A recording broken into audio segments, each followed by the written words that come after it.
everyone, I'm Kevin Nelson. Here's a look at what's going on this week in the news, and we begin with news from the Vatican. After reciting the Angelus with visitors gathered in St. Peter's Square, the Pope, marking the beginning of an international conference for a world without the death penalty, sponsored by the community of San Egidio, called for an end to the death penalty. During the Angelus on Sunday, Pope Francis asked the world to stop death penalty sentences, at least during this year of mercy. Pope Francis said that societies should look for more mature forms of respect and dignity, and recall that even criminals have the right to life.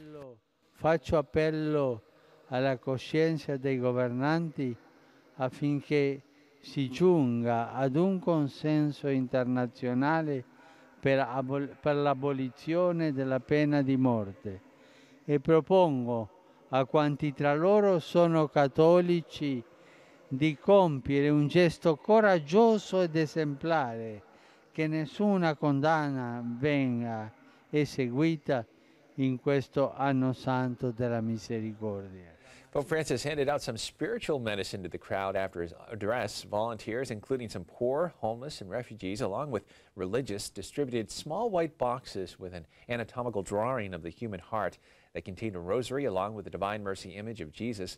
The Pope told those gathered to receive the gift as a spiritual help to spread love, forgiveness, and brotherhood during this year of mercy. In news from around the country, Bishop Paul Bradley of Kalamazoo, Michigan, held a mass of healing at St. Augustine Cathedral February 22nd to pray for the victims and the community in the wake of the mass shooting that took place over the weekend in their city. 45-year-old Jason Dalton of Kalamazoo is suspected in shooting spree that killed 6 people and injured 2. Police said the shooting seemed to be random. Dalton was arrested early February 21st in downtown Kalamazoo without incident and was arraigned on February 22nd on murder charges. In his homily during the Mass, the bishop reflected on Psalm 23, "The Lord is my shepherd."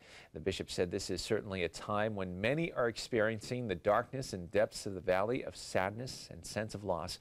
But it's even then, or perhaps especially then, when the Lord, our shepherd, remains at our side.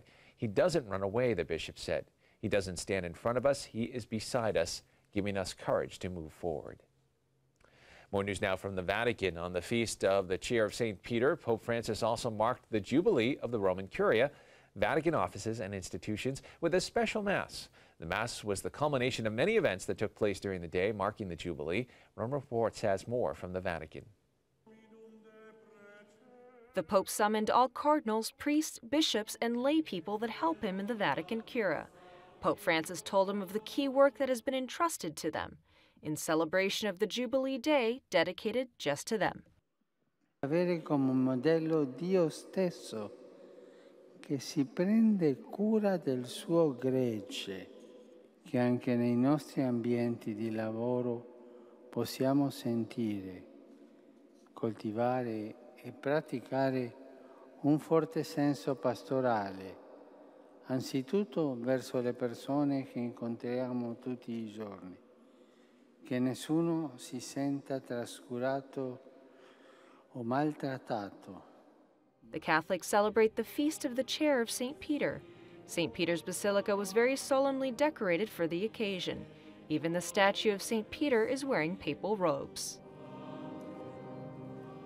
The Jubilee of the Curia began in Paul VI Hall with a meditation led by the priest and artist Marco Rupnik.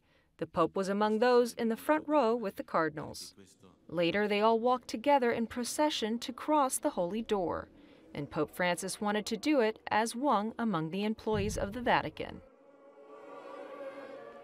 And finally in the news, in a keynote address given recently in the University of San Diego's Joan B. Kruk Institute for Peace and Justice, San Diego Bishop Robin McElroy challenged U.S. Catholics to take an active role in combating what the bishop described as the scourge of anti-Islamic prejudice.